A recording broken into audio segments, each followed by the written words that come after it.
The only other time I've been hiking in the dark, I did lose my trail companion, and she actually panicked and called 911. Oh my gosh. Yeah.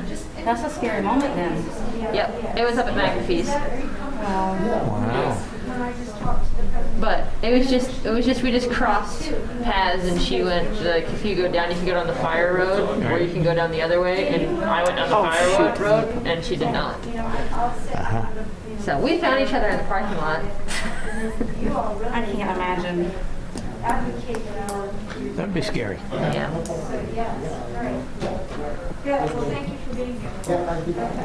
Hello. Hello.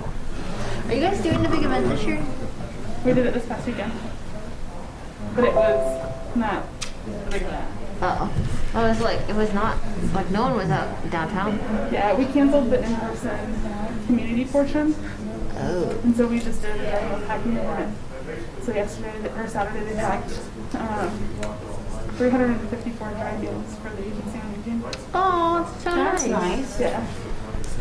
They are nice folk. Tina King, that runs the Agency on Aging, has been a rock star in this pandemic. I don't think she realized, like, hey, you're going to end up vaccinating all the people that you serve, but that's what happened. Yeah.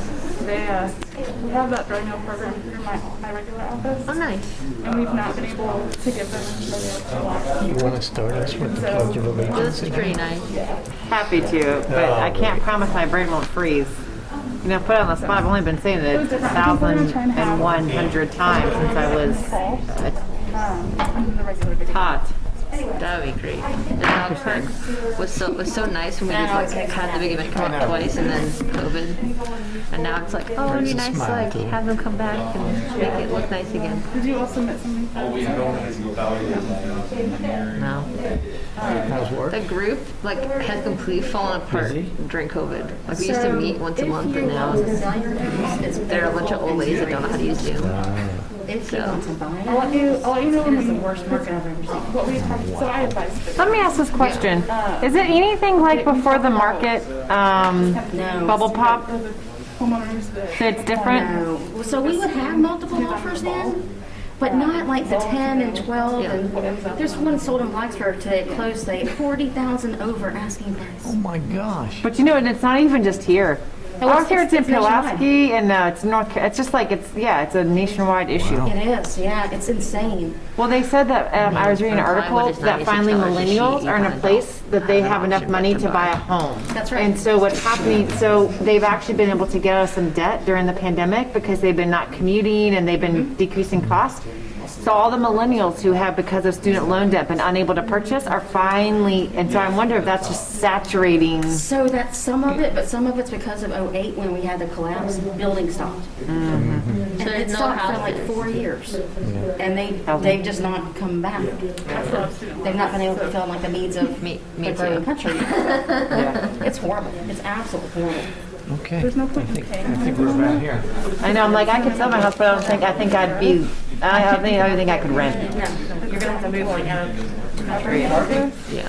Marky, you ready? Yep. I've been ready, yeah. I'm born ready. No, I'm not ready. I mean, you know how to operate. They're all pictures and things. Gina, you have a problem. What'd you say? When I called Margie earlier about you, it's like, remember, one of her strengths is responsibility. Sure. Okay. Let's call the meeting to order. And we'll start with the Pledge of Allegiance.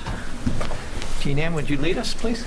I pledge allegiance to the flag of the United States of America and to the republic for which it stands, one nation, under God, indivisible, with liberty and justice for all.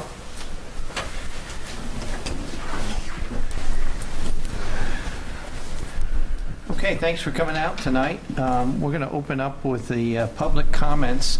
Public comments being comments other than the comments for the two public hearings that we have. So hold tight on the two public hearings for your comments.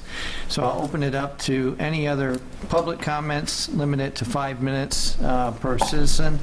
And do we have any? Seeing none, I'll go ahead and close this part of the meeting. And move on to agenda item number 3, approval for Planning Commission meeting minutes from the meeting on March 29th, 2021. Do we have any changes we wish to make? Seeing none, do I have a motion to approve the minutes? Make a motion. Second. All those in favor, say aye. Aye. All those against? Okay, passes. Close that. And we'll move on to the public hearing. Public hearing for request by New River United Soccer Association for a conditional use permit to operate a private recreational club soccer facility within a agricultural zone district. The subject property is approximately 4.901 acres in size, located at 1200 Buffalo Drive Northwest, and is identified as tax map number 556-A-84, parcel ID 111028. The property is designated as residential on a future land use map of 2013 Christiansburg Comprehensive Plan.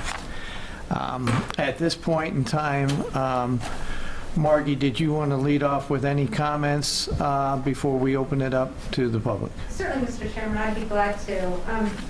Andrew, if you could just get us over to the overview maps. I'll quickly orient the Planning Commission and just abbreviate the staff report. So here we are, as usual, we have 3 maps that we provided in the staff report. The first one is the aerial photography of the area. As you can see, Moose Drive, which comes off of Mud Pike Road, we're over near the where Route 8 starts to take off toward Floyd, Viner, all that. We're out here on the edge of town. You've got Christiansburg Middle School. You've got the Heart Raider Sports Complex. You've got Victory Restoration Church. And then you have the subject property right here, which has at least 1, if not 2, single-family residences out there, as well as some livestock grazing and just some casual agricultural uses. The property itself is zoned agricultural. If we could go on and move up to the zoning map, Andrew, that'd be great. As you can see, the property is currently zoned agricultural, as well as some of the other properties around it.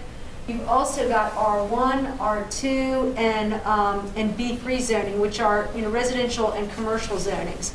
We also have a mixed-use zoning over here. So it's a diverse land use tapestry going on out there. And New River United is, as we said in the staff report, they currently have an office here, but there are no practice facilities here for the community. And they are eyeing this area to try to actually have a practice presence here in Christiansburg.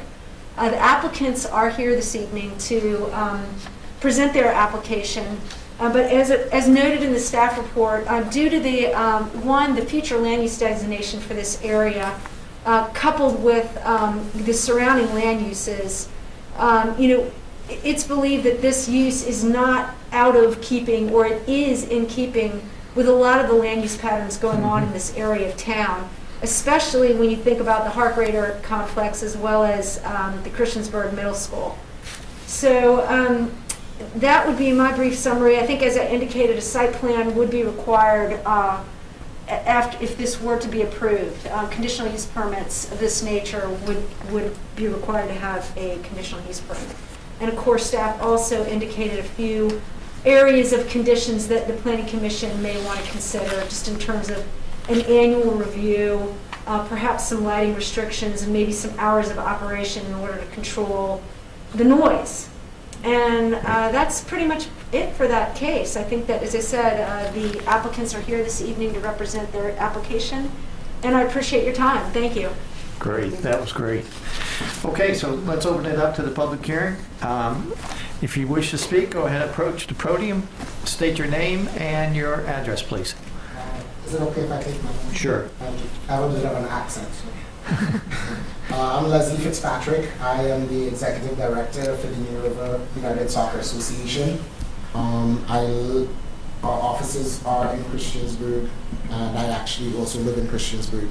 Moved into the area in 2019, and obviously COVID hit, and that's changed a lot of the plans that we've had. But ultimately, I came in with a vision to deal with expansion. You know, so I'm giving the macro, and then Byron is our real estate person, and he more deals with the actual logistics of how this can all work. So I'll kind of give you our vision as a club and my vision in terms of what I had proposed. And I just actually had a meeting today with the tourism board for Montgomery County, town of Blacksburg, town of Christiansburg. So I came in with an agenda. New River United has been around since 1983 and kind of comprised all the soccer components of the town of Blacksburg, Christiansburg, Radford, and so it was duly named New River United. Out of that, because of expansion, there were a couple offshoots. Christiansburg Soccer Club became a part of it, the Radford Soccer Club. And my thing was, you know, we're in such a small catchment that we really need to capture everyone and really be New River United and represent the New River Valley. It's been Blacksburg-centric for a long time.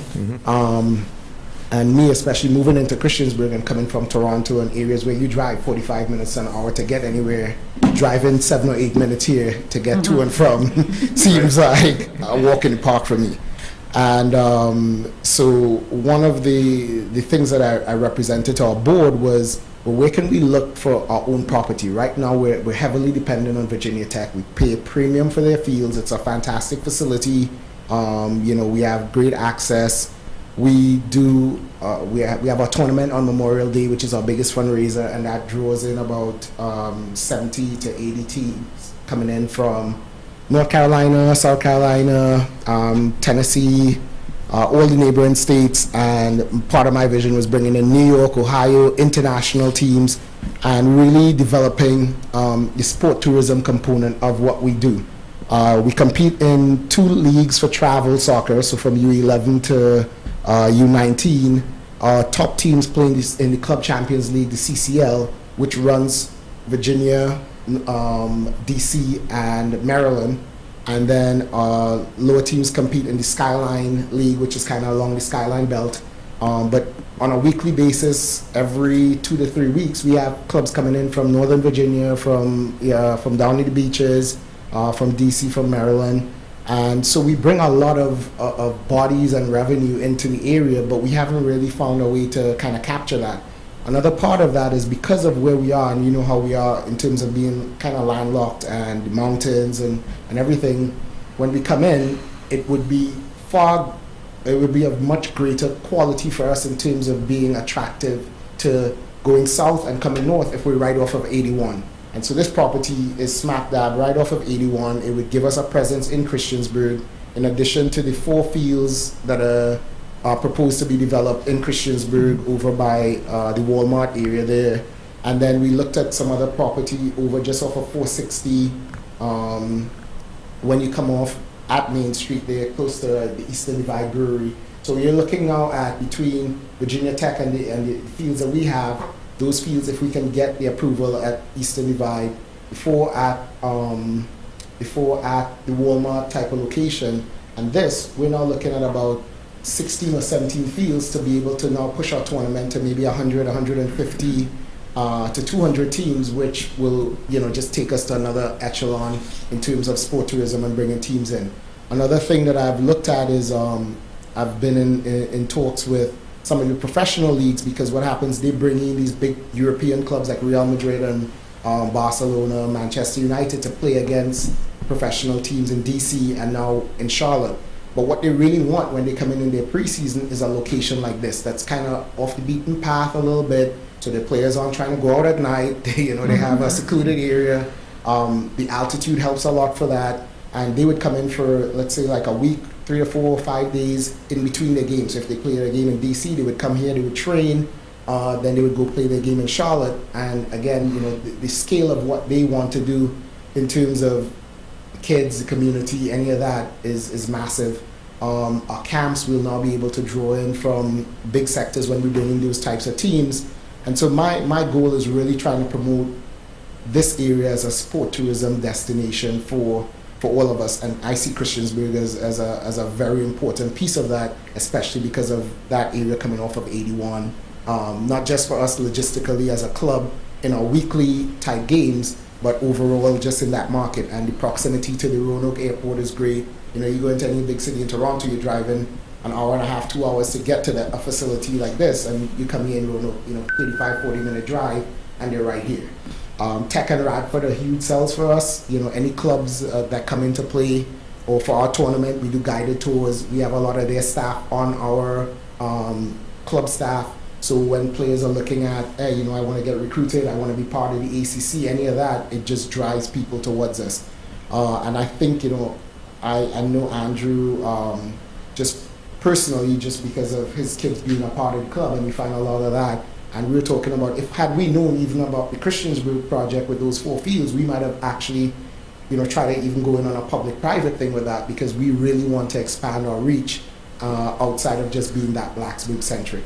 Right now we have about, I'd say about 75% of our club is Blacksburg-based, and then the rest go from Shoresville, Radford, Elliston, like we go wherever. And we've been in talks as well to actually bring the Christiansburg Club under our umbrella and now really expand. And one of the things they're wary about is that representation in Christiansburg. And doing this would be a massive step in terms of really showing them, hey, we're not just going to be Blacksburg based. We're going to have facilities in Christiansburg. We're going to have a lot of our practices there. We're going to have a lot of our games, tournaments, everything. We want to drive the economy. And, I came in without, any allegiance one way or the other, but no, I live in Christiansburg, so I'm like, hey, practice 1 minute from my house or practice 8 minutes. I've kind of fallen into the 8 minutes is a long drive.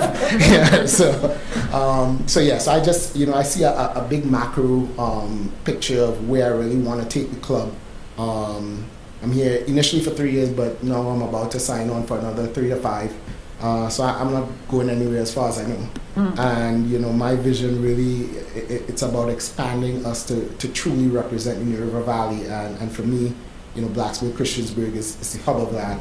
And I think the appeal is fantastic. We found this property. We've done a lot of stuff. I actually was supposed to coach the Christiansburg middle school last year in their soccer before COVID hit. And did a lot of the volunteering for the lunches and packing at that facility. So I used to drive past this place and I'm like, this is perfect.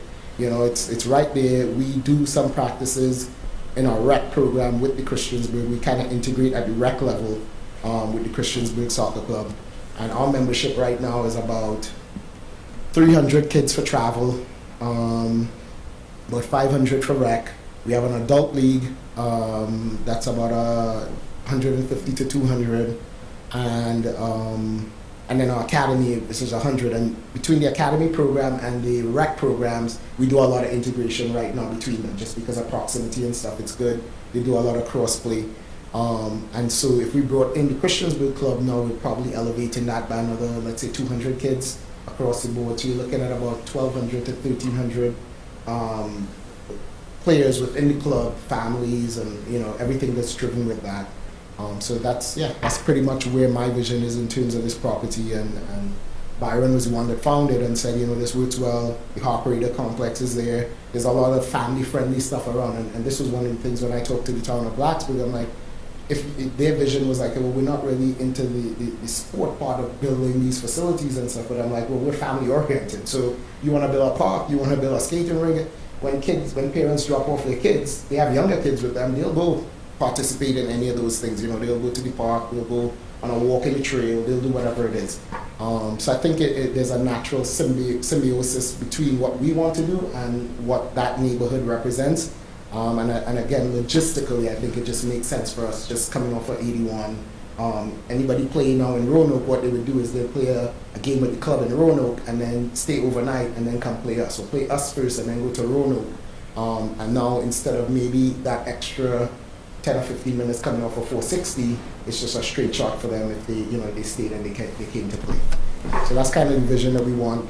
There's a neighboring plot of land that's about, is it 16 acres? 16. That's 16 acres that we've been in talk. I think the Fralin Group owns it, and we've actually had conversations with him as well as to, if we buy this, is there a possibility that we can buy some of that land to expand? Because now if we build a couple more fields there, it really, really makes sense for us. 2 fields, it's okay. It becomes more of a practice and maybe games on certain days. But if we get to 4 to 5 fields, now it becomes a major hub for us in terms of what we want to do. Perfect. Thank you. I could probably answer loosely some preliminary ideas. I've worked with a couple local engineers because I own another business outside of doing real estate. But what you see on the screen now would be our major fields are 60 yards wide by 120 yards long. So we can just barely get one field up at the top of this property. The field beside it could be for our smaller teams or 9v9s for the younger kids. I do know that there's, and this is going to be engineering later on if y'all agree to let this take to the next step, would be I know there has to be a water retention pond. There's some other issues over there that I can't address because I'm not an engineer. But that lower area right now that's on the corner of Moose and Buffalo, correct? Yep. Yes. Right now they have goats and horses, I think. Here, And so, do you want the pointer? Would you like? sure. Okay.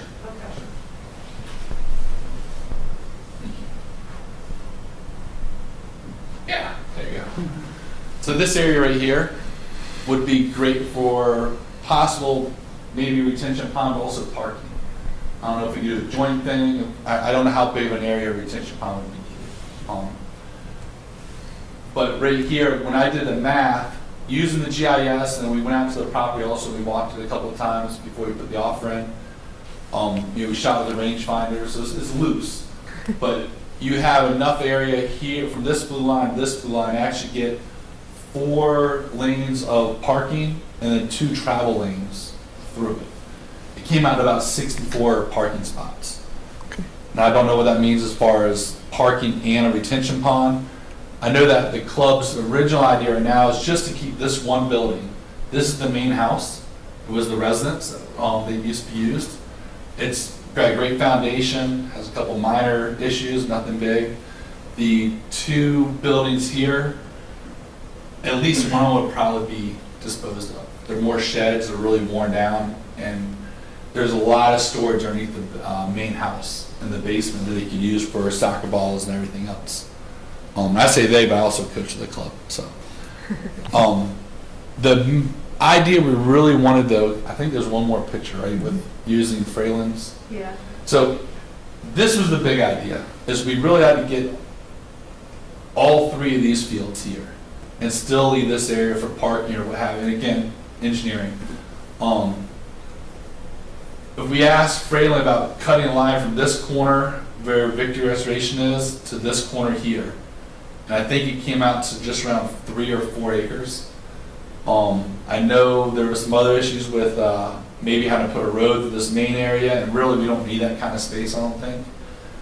He wasn't willing to talk to us until we got approval on the first part of it. And that's as far as I got. We had several phone calls, but I just really didn't get many responses from him.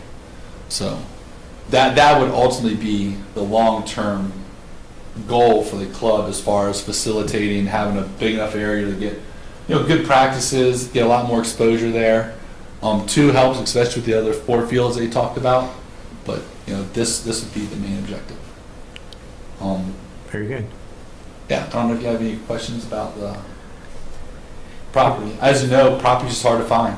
Yeah. Been in real estate for several years now with Coldwell Banker, and to find something that's even usable where we can actually cut the land and make it work for fields. I mean, just and our topography here is tough in general. But, yeah. Okay, well, thank you. Yeah, you're welcome. If you guys don't mind sticking around, we'll have a discussion point after, and we may have some questions for you. Okay. Okay.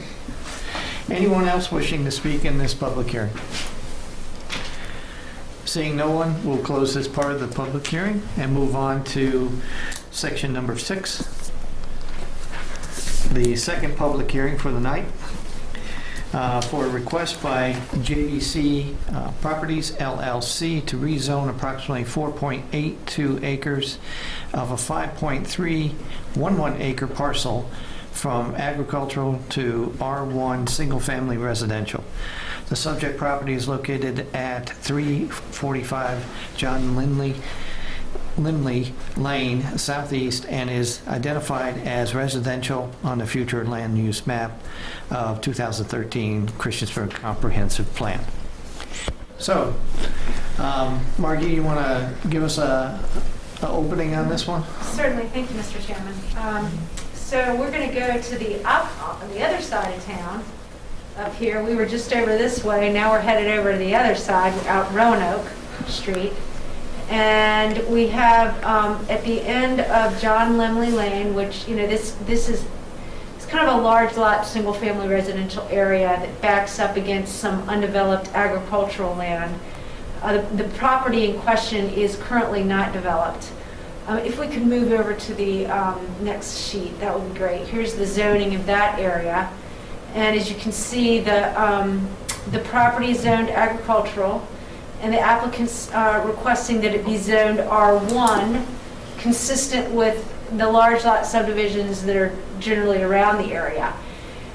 Just to try to explain what's going on here, you see that this property is split zoned right here. See how there's R1 residential right here on the corner? Mm-hmm. So when the applicant approached the town, again, this is my understanding, and we've tried to do our best to detail the staff report, but basically the goal is to try to create a buildable lot, similar to the rest of these lots around here. And then the rest of the property would go back, it would just remain as agricultural land. The creation of this buildable lot creates essentially a split zone situation. And if you were going to actually put a single family residence on that, what the town is suggesting is that lot needs to be exclusively R1. And that determination was made to the applicant. And at that time, the applicant just said, well, hey, why don't I just go on and rezone the entire property R1, which is consistent with what's happening on John Limley and some of the other subdivisions around the area. And staff noted that if you look, at the proximity to I-81, you look at the future land use designation in our comprehensive plan for this property, this area is generally slated as a residentially developing area. Mm-hmm. So I think for that reason, and also to try to eliminate that split zoning situation, it's generally not seen as inconsistent with the land use plans for that area of town, and for that reason, it seems to make sense. So that is the proposal. If you've got any questions, I know it's a little confusing in terms of just the split zoning nature of things and why the creation of a buildable lot kicks in that need for rezoning, which then created this application essentially. Yep. Makes sense. If you have any questions, I'm glad to try to answer them. I'm sure Andrew would be able to chime in. And of course, the applicant is here this evening, Mr. Connor, to represent his request. Okay. So thank you. Thank you very much. All right, let's open up the public hearing. Mr. Connor, would you like to say something? She said she just about cleared it. I could say a couple things. Go ahead.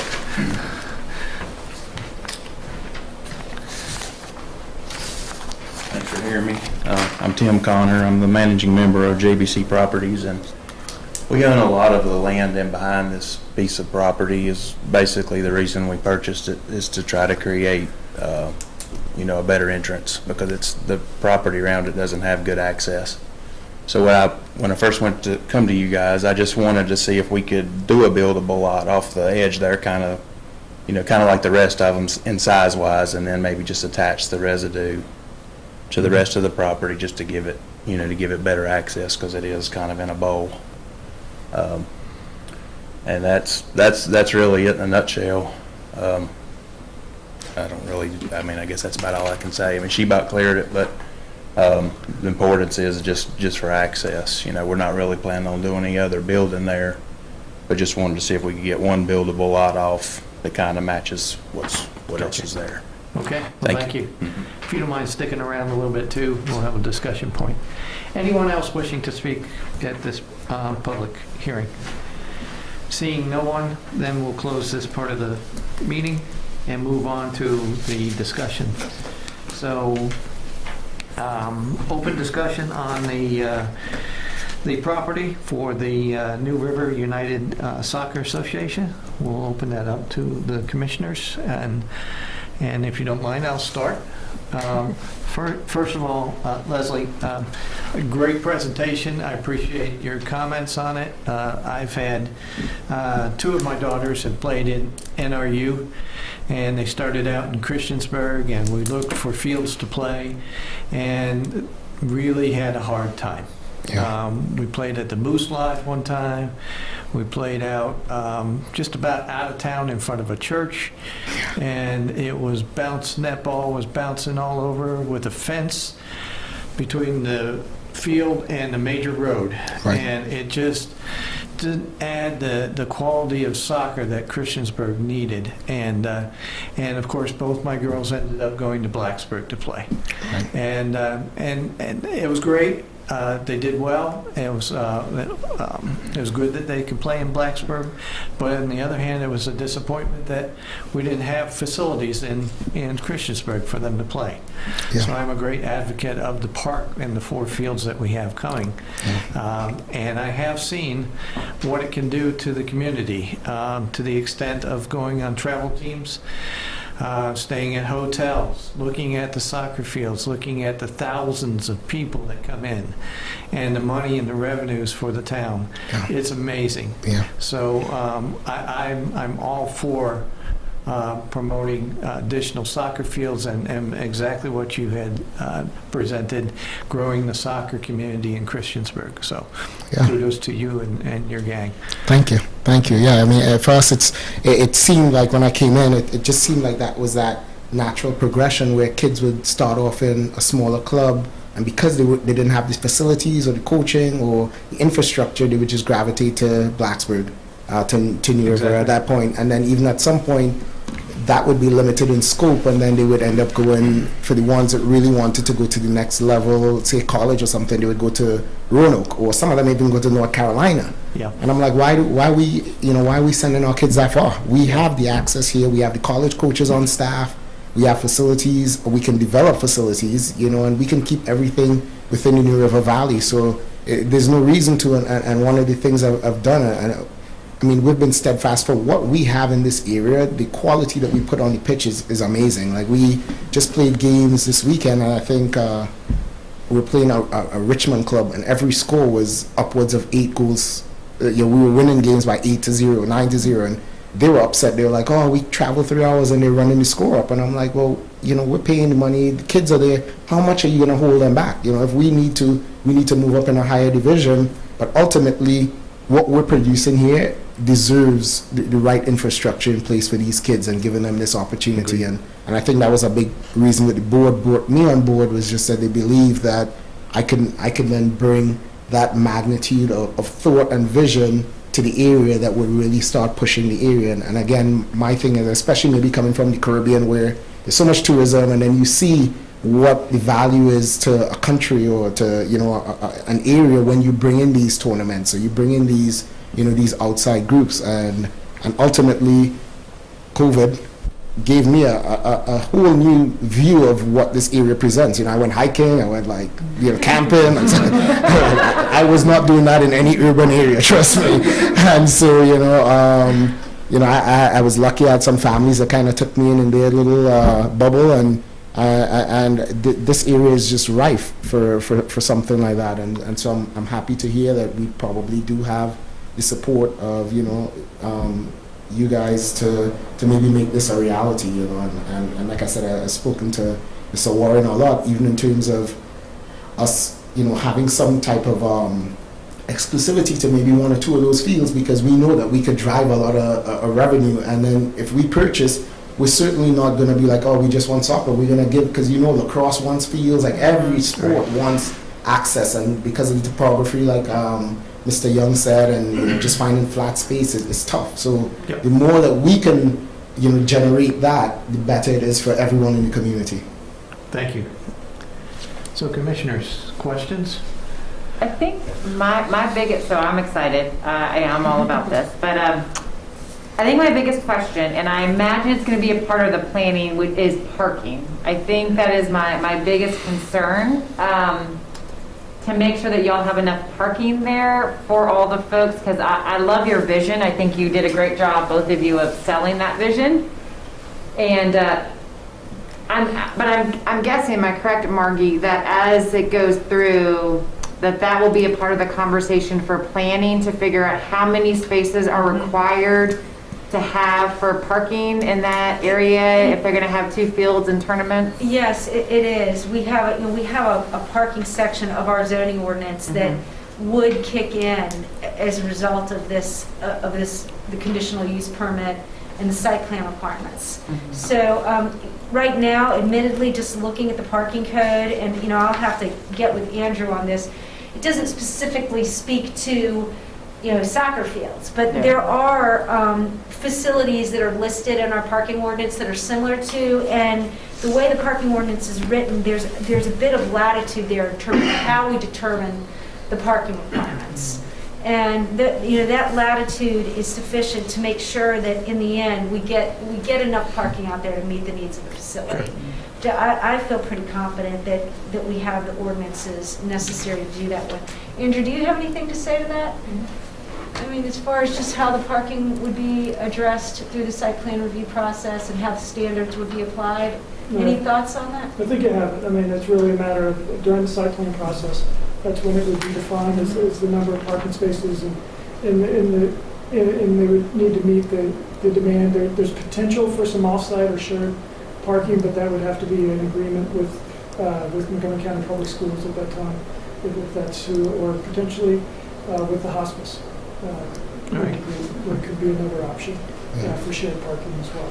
Yeah. So there are opportunities there for collaboration, as well as at the end of the day, it would be just that defining what is the requirement for the number of fields and the expected guests and families that they expect to have at one time. Gotcha. And then it really isn't a matter of providing parking for for the day after Thanksgiving, but it is a matter of trying, like with the shopping center, but trying to figure out, what the right size of parking for that use. Gotcha.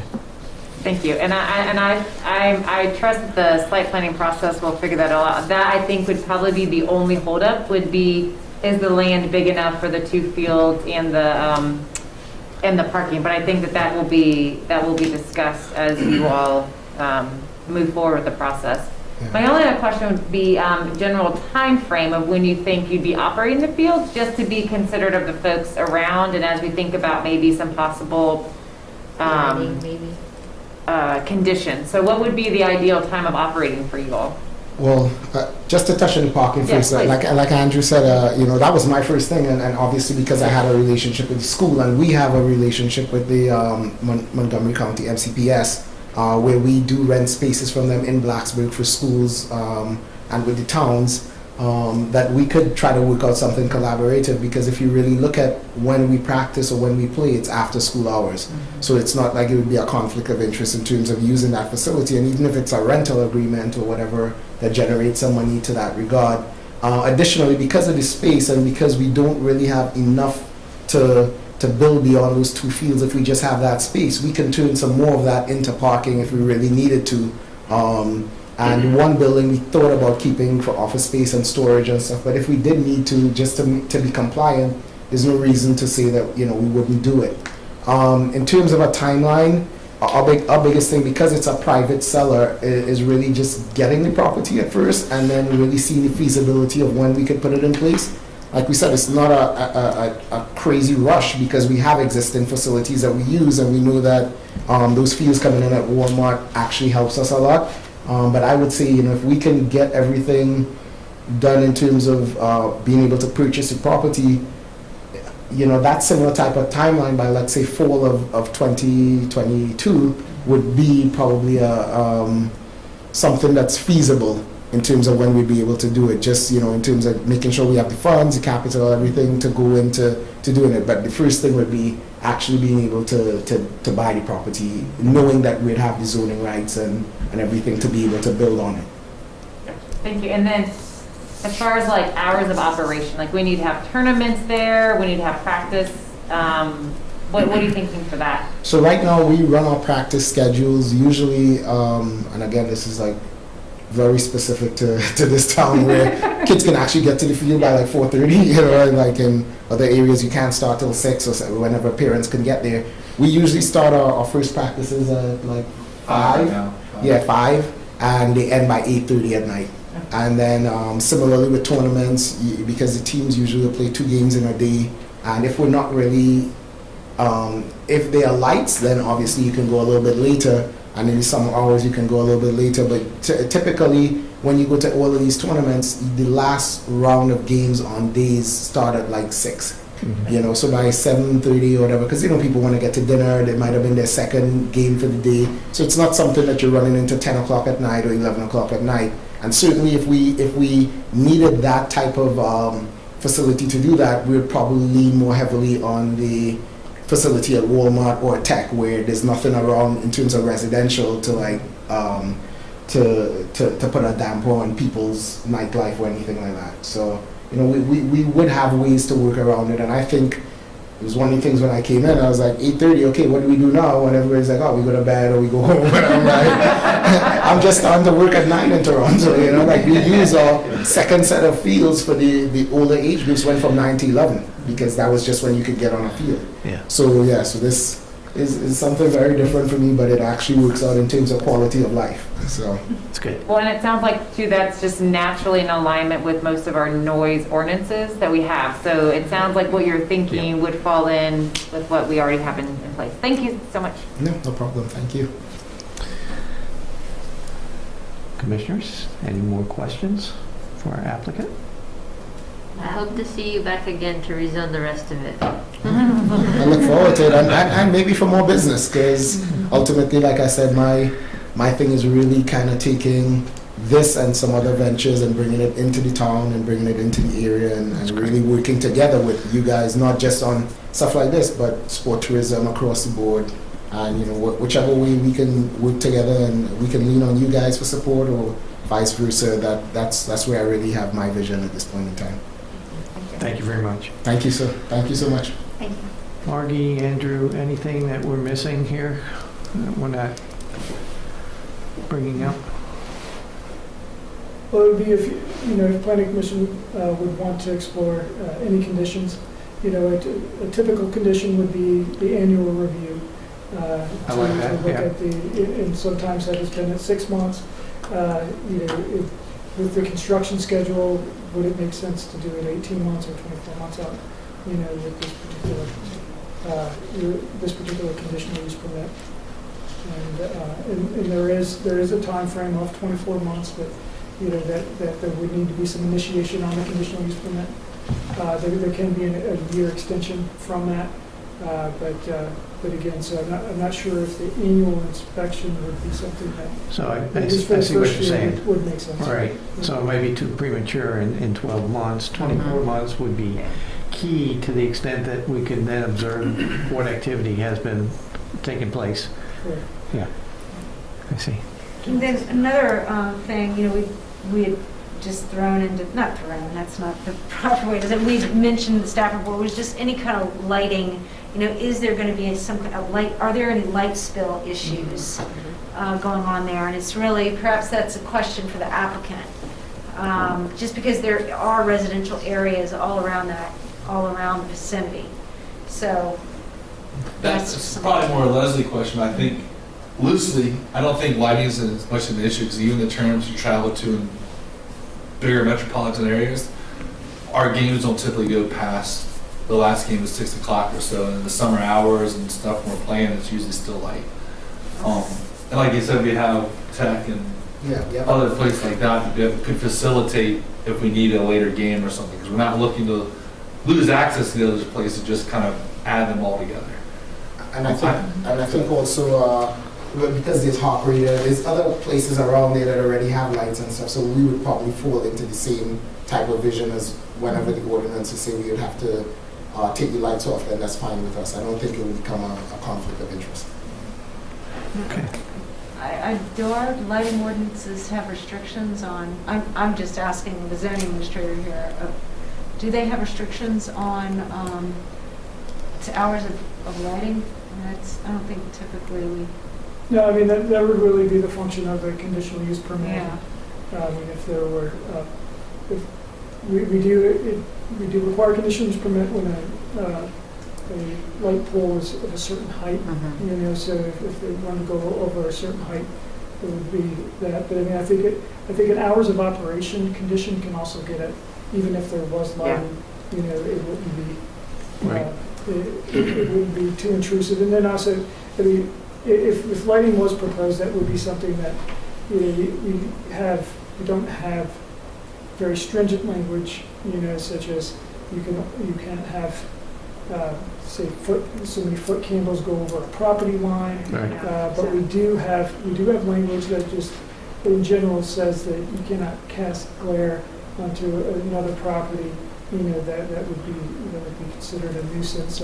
So there's mechanisms involved. Plus, lighting has become a little less of a crucial element just because the technology has gotten Right. so good that it really does direct light down onto a field, and that's almost the only product you can buy these days. That's Yeah. what I was thinking of, the new lights that they're gonna buy for the town, like for the soccer fields, like they essentially only go on the field, like if I you think get it's- too far out, it's black, Yeah. pitch black. I think it's 6 feet out from the field. Yeah. It's black. Yeah. So, and I heard Leslie say too that, you know, to the extent that maybe the earlier games would be played at like this field, and then if we have to have a major tournament and it extends into the evening, then we can go over to the other 4 soccer fields or other 4 rectangular fields and then use the light facilities. I have a question. I don't know who to ask this to. So I know that this is, because this whole process is new to me. I know this is all about 1200 Buffalo Drive. So in our purchase agreement, I'm representing the club in this.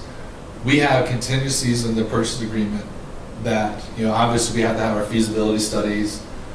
At what step in this process with here do we have the ability to say, okay, we kind of have the leverage to move forward to where, because you know, we do want to present this to Mr. Frayling, so we would really like to have that extra 4 acres and be a world of difference for the club and the facility. But I also have timelines on the contingencies. Right. So I have to know how to address that to the seller and the seller's agent also. And I'm kind of, a little direction would be great. Do you want me to? Sure. If you So, want to talk about it. So until it gets to the town council level and through that public hearing, that's Okay. the point. And I believe that is scheduled for May 11th. Is that correct? May That would be. May 11th. Okay. So May 11 would be the town council public hearing. And then at that point, a decision would have been made as to whether or not this is approved or disapproved. Okay. So that, I would say that would be a hard date for you. Gotcha. Wouldn't you agree, Andrew, in terms of just So town knowing council will have their definitively? public hearing, and then they will not take action until May 25th. And I know this is a loose term, assuming. So assuming that we got that far, this project looked favorable.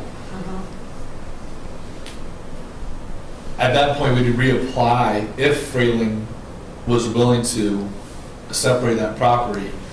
We'd have to reapply for the other 4 acres, is that correct? That's correct. Right, yes. Right. Okay. Would there be anything for me or for us to be aware of in that process of that this would work, but then the other 4 acres wouldn't? I just don't know how to write this entirely on the real estate side and keep the seller's interest, because at some point, you know, they want to sell their property. I know there's been other interest in there, people wanting to put in townhomes or whatever else. But, you know, I have to figure out how to present this to them also to keep our timeline extended to involve this process. So. It's a front facing near other businesses and a school. It makes more sense to put soccer fields there than to put houses there, in my personal opinion. yeah. Personally, I agree. Completely agree, right? Because I mean, it's another green space, another safe zone that's not being used during the day, to me.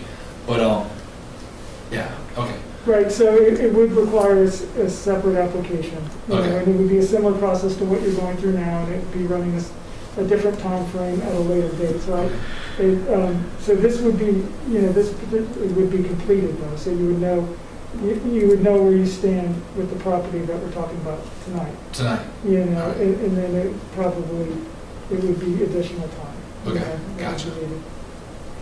Okay. I would say though that if you do get that additional 4 acres, Yes. and you've already wrapped up this process, I think you'll know how to come in and just get through the next process for the remaining 4 acres. Because I would think at that point you'd have a lot of questions answered in regards to lighting, operations, parking. I would Parking, think right. at that point, by the time you got that 4 acres. Yes, Now, ma'am. I guess it's up to you all though, if you want to move forward, if Braylon's going to say no to your 4 acres, that's between you all and the seller if you Yes. still want this piece of land. Yes, But- ma'am. Right. All right. All right, thank you. I appreciate the information. Very good.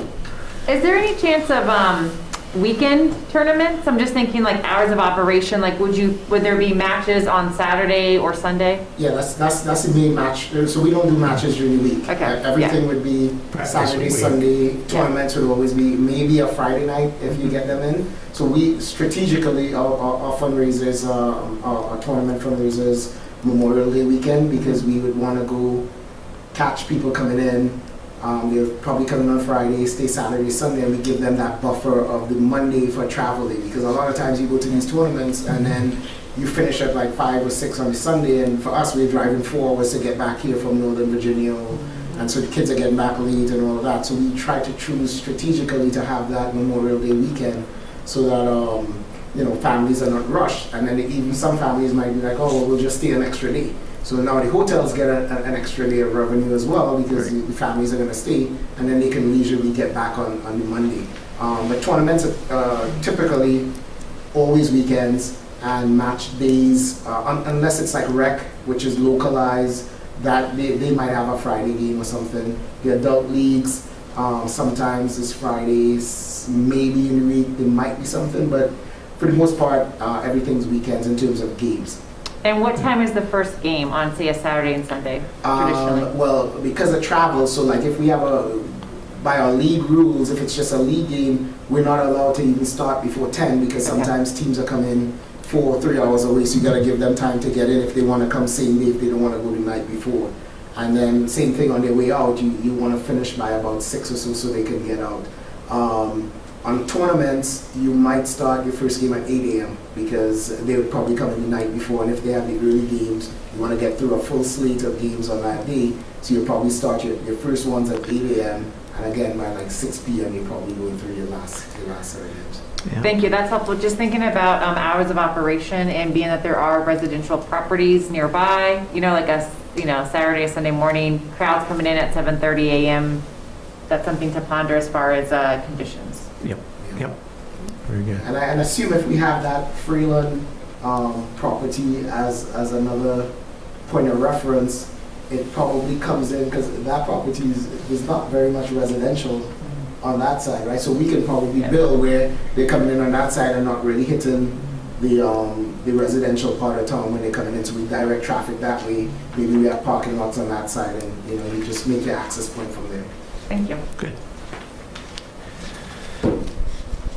Commissioners? So hours of operation, would 8 a.m. to say 10 p.m. be Yeah, acceptable? that would cover everything. I don't think I would ever want to be up before 8 a.m. to be in the field. And I definitely want to be there now after 10 p.m. So you would cover everything that I could think in our scope at that point in time. So I see what you're doing there, Andrew. Hours of operations shall be limited to, did we say 8 to 10? And I guess the other one would be, we'd be looking at a presented plan that takes parking into consideration. Is that the way to put it?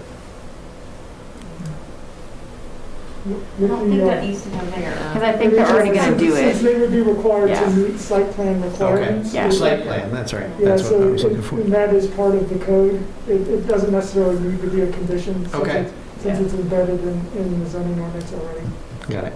Do we want to review in 12, 18, 24, 46? Oh, yeah. I think 24 months. would need a review. I mean, yeah, 24 months to review.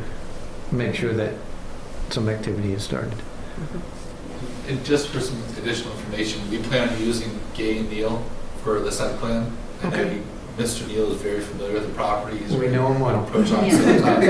He's very familiar with the planning commission too. There you go.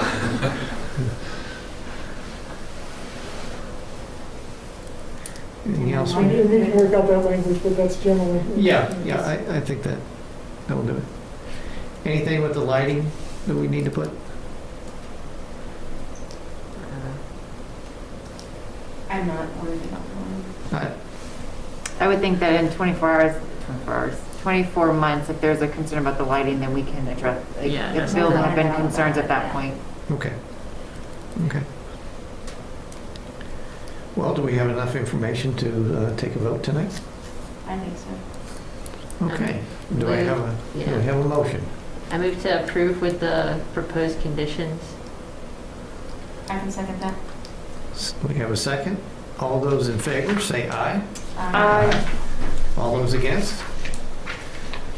Congratulations, guys. Thank you so much. Thank you very much. Well, I'm happy to report my 3-year-old is doing soccer shots at her daycare. So who knows? By the time you're done, when she's, 7 to 10 years from now, she might be playing on these fields. Right now, she calls it basketball, so we have a long way to go. She's shooting 3-pointers in the sun. So make sure you go to the public hearing with the town council. Yes, sir. So that'll be good. All right, thank you, guys. Thank you. Thank Thank you so you much all for your so time, much. commissioners, and Take care. have a good rest of your All day. right, Thank you, Melanie. Thank you. Thanks, Andy. All right, let's open it up to discussion on the second public hearing concerning the JBC Properties LLC. And I'll open it with my little comment. I know the area. My daughter and son-in-law actually live in that area. Purchased a house not too long ago. I was the realtor. Thank you. And I know the area down at the end of the street. And to me, it just makes sense that the way it's segregated right now or divided, it would be very difficult to develop that little triangle property without changing the other property into R1 and expanding that to make it coherent to the rest of the properties in the area. And given the whole map and the comprehensive plan, it makes sense for an R1, and I have no issues with that whatsoever. So I'll open up to the commissioners. I just have one question, Andrew, on the map. Because it's a cul-de-sac with like a leg on it, was there ever, is that like supposed to be the driveway to the next house, or is there an intention to make more neighborhoods than one parcel?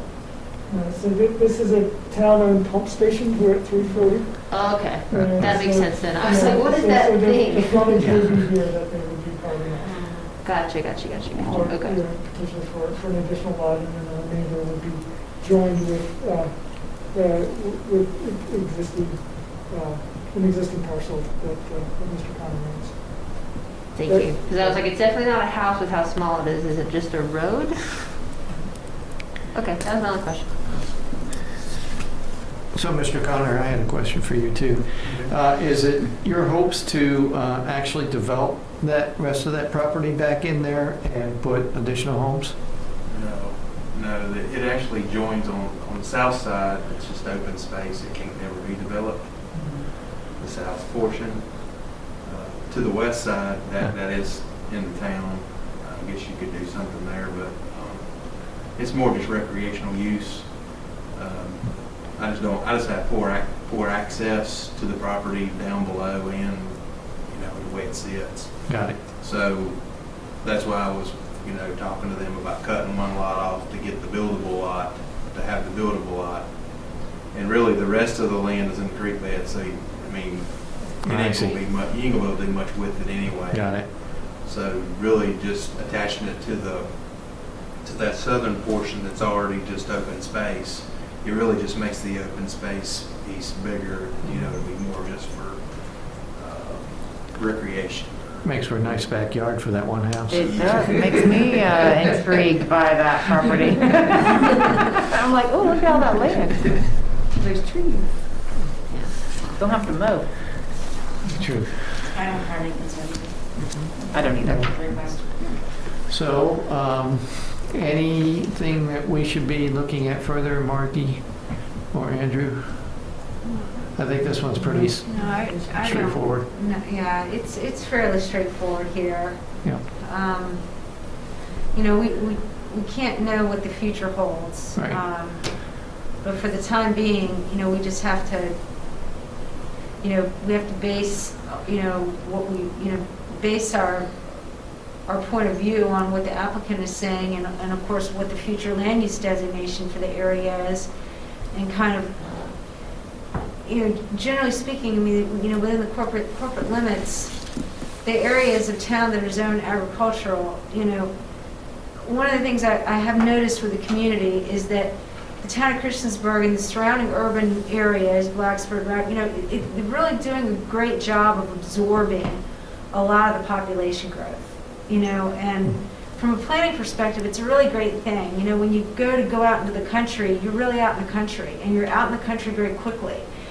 And so, you know, from a planning perspective, and you know, I don't want to, you know, just it's just a nice thing to see where our future land use designations are, whatever's going to happen, that the town is continuing to paint a picture of a community that's going to absorb the urban population growth. Yeah. And it's just a planning perspective to think about, that the town of Christiansburg is doing that. And as I said, you can drive out into the county so quickly. And there's so many communities, you know, where that's not the case. You know, you go out and you leave the town and now you're in the country, but it's really just the suburbs just kind of go on and on and on. Mm-hmm.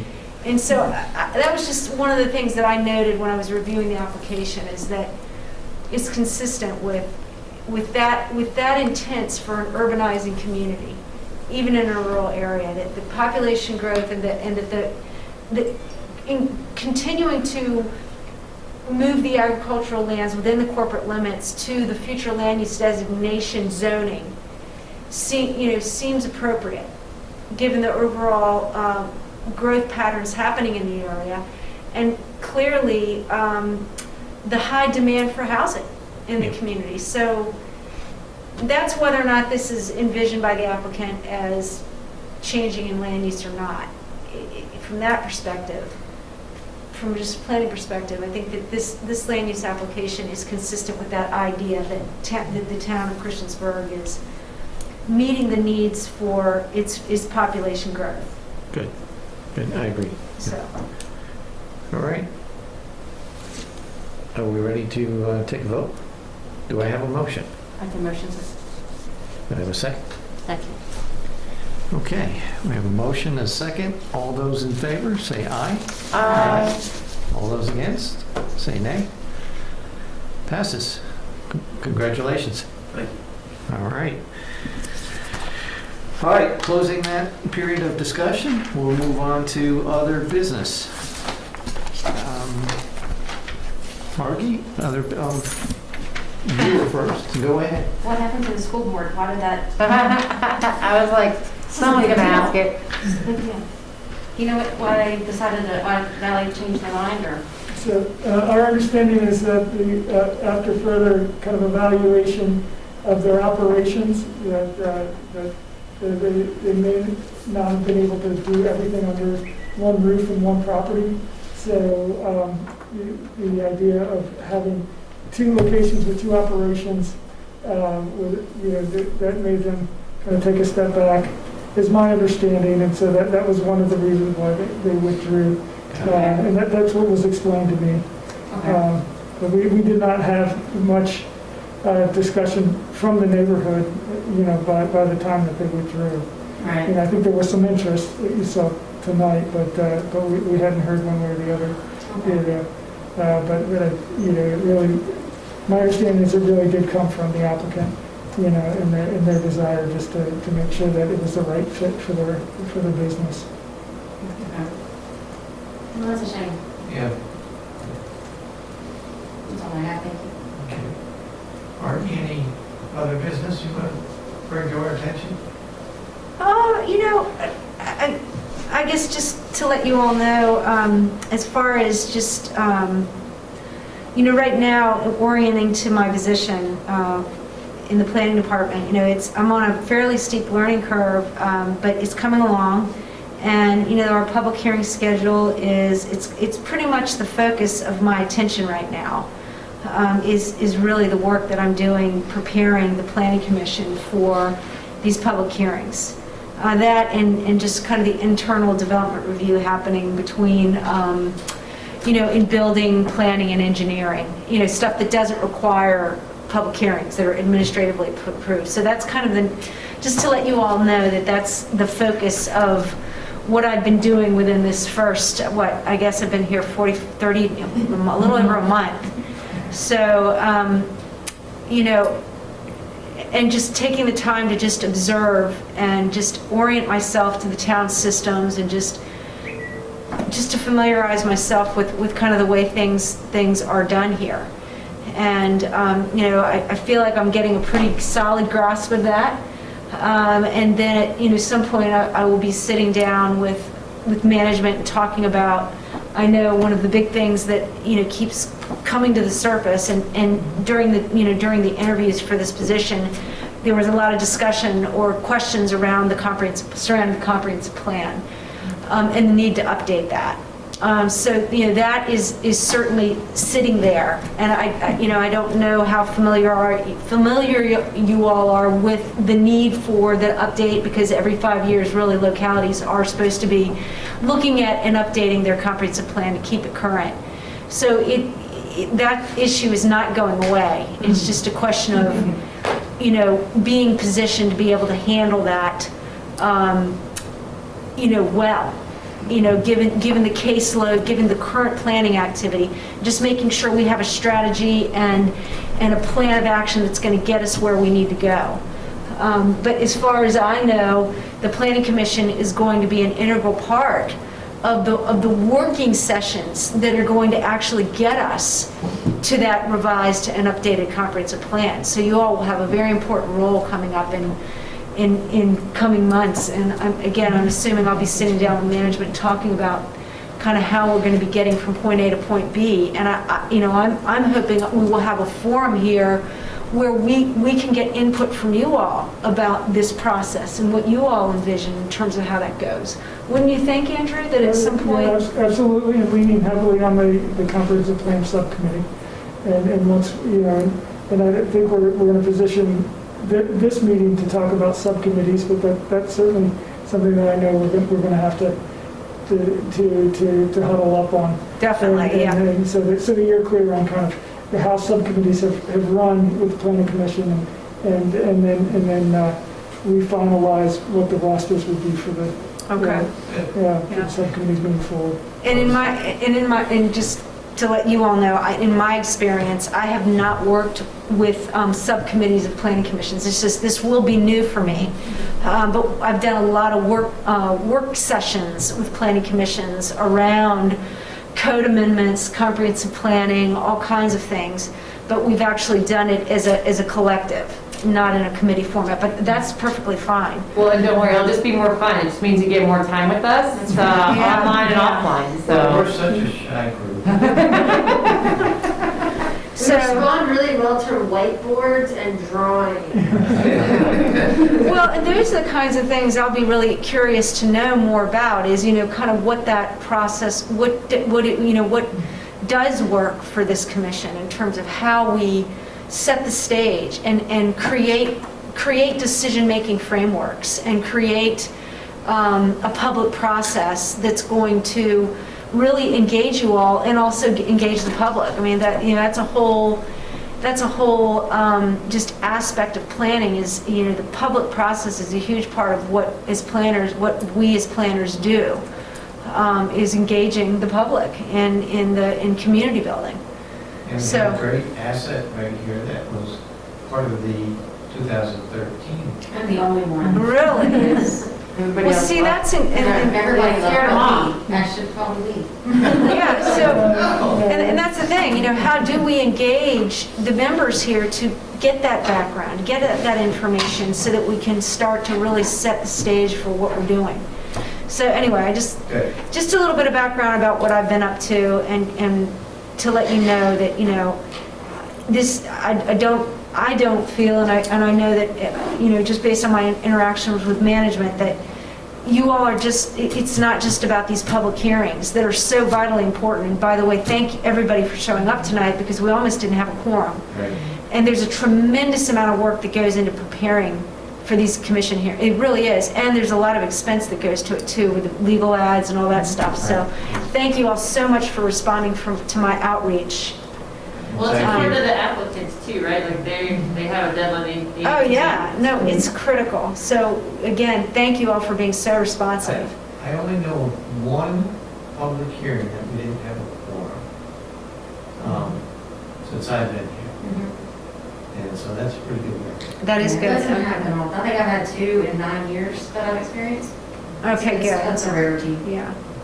Well, and it's important to me as staff to the Planning Commission to make sure that you all are feeling engaged. You know, that this is a group that you all want to be a part of and that you want to be here. And you know, if you see what I'm saying, because, you know, volunteer boards they can get stale, so to speak, and I would never want to see that happen to this group. You know, if I'm going to staff a group, you know, a volunteer board, I want to make sure that you're engaged and that I'm doing my job to keep you all feeling connected to what we're doing here and that your work is important. And I just want you to know that, you know, that's important to me. And if we were ever having issues around, you know, turnout or just, hey, what are we doing here? You know, this isn't important enough. Or I would certainly want to find ways to make sure that that's not happening, if that makes any sense. That if somebody can't get to a meeting, it's not for those reasons. It's just simply because they're just really busy. So anyway, thank you. Anyone else? Comments? All right, with that, agenda meeting. I know. Okay, good.